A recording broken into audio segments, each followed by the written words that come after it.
Far-right National Security Minister Itamar Ben-Gvir has threatened to withdraw support from Netanyahu's coalition unless the Israeli army launches a ground offensive in Rafah. If the Prime Minister decides to end the war without a large-scale offensive in Rafah to defeat Hamas, he will not have a mandate to continue serving as Prime Minister, Ben-Gvir wrote on X. Ben-Gvir, who heads the far-right Jewish Power Party, is a key member of the Netanyahu-led coalition. Without his party's support, Netanyahu would lose the majority in the Knesset. His comments came after a new round of talks was held between the Israeli and Hamas representatives in the Egyptian capital over a potential ceasefire. Apart from Hamas negotiators, senior Israeli officials, CIA Director William Burns, and Qatar's Prime Minister, Sheikh Mohammed bin Abdulrahman bin Jassim Al Thani, participated in the talks in Cairo, according to Israeli media.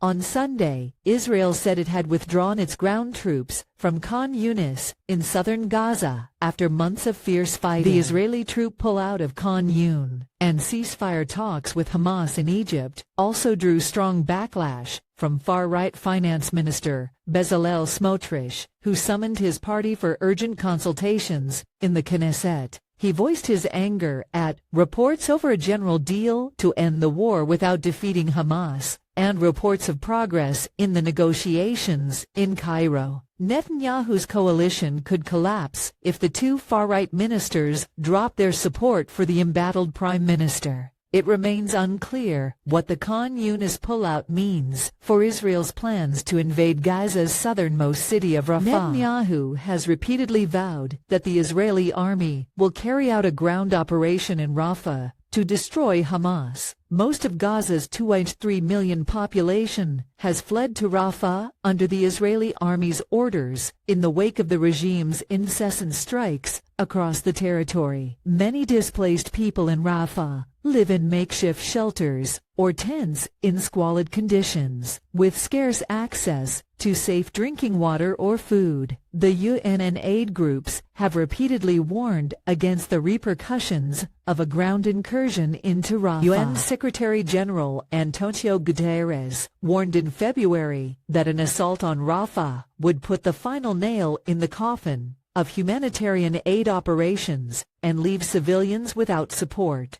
Israeli War Minister Yoav Gallant said on Sunday that the withdrawal from Khan Yunis is aimed at preparing for a new offensive into Rafah. Nonetheless, threats made by Ben-Gvir and Smotrich raise the prospect that Israel may back away from its planned controversial ground invasion into the city. Israel declared war on Gaza on October 7 with the stated goal of destroying Hamas. Israel has killed more than 33,000 Palestinians in Gaza, but it has failed to achieve its goal. Such a failure forced Israel to hold fresh talks with Hamas and reconsider its military strategy in Gaza. Israel does not scruple to massacre Palestinian people, but growing international and domestic pressure has cost it dearly. The Netanyahu regime has been unable to bring Hamas to its knees amid rising support for the Palestinian resistance. In the face of Israel's incapability to uproot Hamas, sooner or later, it will have to acquiesce to a deal with the resistance movement to cover up its failures on the battlefield.